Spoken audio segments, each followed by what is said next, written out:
Bonjour à toutes et à tous, supporters et passionnés de suivsport.com. C'est un plaisir de vous retrouver ce vendredi 23 mai 2025 pour votre revue sportive quotidienne. On ouvre cette édition avec les conséquences financières de l'échec à la CAN 2024. L'élimination du Sénégal en huitième de finale lors de la CAN 2024 a eu un impact économique considérable. Une perte estimée à 2,8 milliards de francs CFA par la Fédération sénégalaise de football. Cette sortie prématurée a privé la Fédération sénégalaise de football de revenus liés aux primes de performance, au sponsoring, à la publicité et aux droits TV, contribuant à un déficit global de 2,4 milliards de francs CFA en 2024, une contre-performance sportive qui a laissé de lourdes traces financières.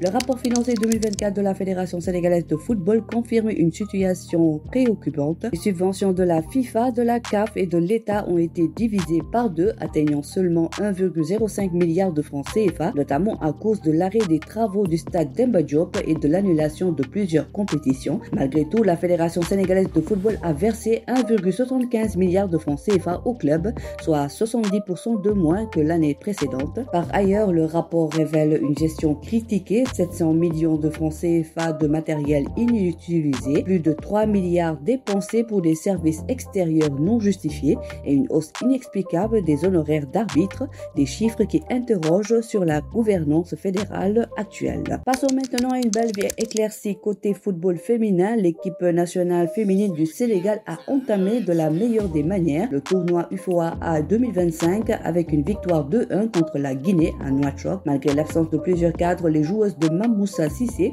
ont assuré l'essentiel grâce à Oulimata Ndiaye et Absatou Malado Diallo. Prochain défi, la Gambie samedi avec en ligne de mire une qualification pour les demi-finales. Changement d'ambiance avec une affaire de dopage qui secoue le football. L'attaquant Ibrahima Niane, actuellement sous contrat avec Angers, a été suspendu 2 ans par l'Agence française de lutte contre le dopage après un contrôle positif à l'ecstasy et à la MDMA. La sanction en vigueur depuis le 31 mars 2025 met un terme à ses activités professionnelles en France. Le club a décidé de ne pas prolonger son contrat et Niane est déjà rentré au Sénégal. Passé par Metz, il aura disputé 76 matchs pour 6 buts avec Angers.